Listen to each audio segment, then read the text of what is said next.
15 मई को इन्होंने ये कॉकरोच वाला बयान दिया। 11 मई को कुछ दिन पहले ही उन्होंने एनवायरमेंटलिस्ट के खिलाफ कुछ बोला कि दी सो कॉल्ड एनवायरमेंटलिस्ट, इनका काम ही है कोर्ट में आके दलीलें फाइल करना। कोई भी एक ऐसा केस हमें बता दीजिए जो एनवायरमेंटलिस्ट ने डेवलपमेंट वर्क जो इन्होंने वेलकम किया हो। इनका ये स्टेटमेंट था। Again this shows a attitude, it shows a prejudiced mind against environmentalist. 29 जनवरी को ट्रेड यूनियंस के खिलाफ इन्होंने बोला था कि trade unions are responsible agents जिनके वजह से इंडस्ट्रियलाइजेशन नहीं हो रहा है हमारे देश में।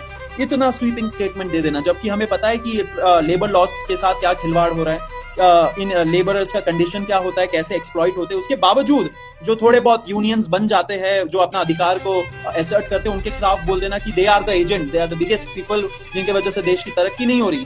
ऐसा उनका स्टेटमेंट था 29 जैन को। 2 दिसंबर को उन्होंने रोहिंग्या का कोई मैटर सुनते हुए बोला था कि रोहिंग्या लोगों को क्या हमें इंट्रूडर्स को वेलकम करना चाहिए। अब देखिए उनके सामने केस कितना सेंसिटिव था कि एलिगेशन था कि पुलिस वालों ने कुछ लोगों को उठा के पुश बैक कर दिया, फेंक दिया दूसरे देश के अंदर।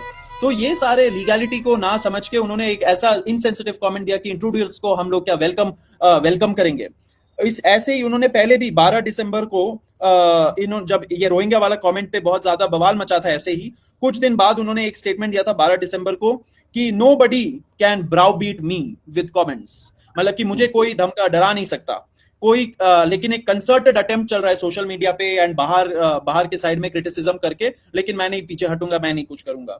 3 मार्च 2025 को उन्होंने जर्नलिस्ट लोगों के खिलाफ जिन्होंने ये जो बियर बाइसेप वाला केस चल रहा था उस टाइम पे, उस पे मैंने भी कुछ लिखा था कि फ्रीडम ऑफ स्पीच वगैरह के मामले पे उन्होंने कोर्ट में बोला, सबके सामने ओपन कोर्ट में, कि some brainless people are writing on free speech, we know how to handle them also। ये कोई भाषा है चीफ जस्टिस, कोई जज की, सुप्रीम कोर्ट के जज की।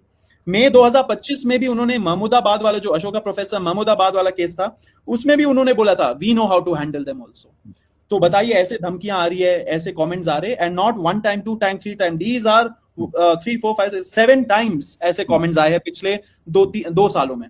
उसके पहले आप एक और चीज बता दूंगा, ये कुछ है राइट विंग के साइड में स्पेशली जो इस सरकार को शायद सपोर्ट करे। देखिए हमें कोई सरकार से लेना देना है नहीं, हमें है इंस्टीट्यूशन का क्या हो रहा है, सुप्रीम कोर्ट का क्या हो रहा है। क्या लोग उसी नजरों से, उसी रेस्पेक्ट के नजरों से सुप्रीम कोर्ट को देखेंगे जब उसका टॉप जज ऐसे कमेंट्स पास कर रहे हैं? नहीं। तो हमारा कंसर्न है what is the institutional image, what is the signal that is going.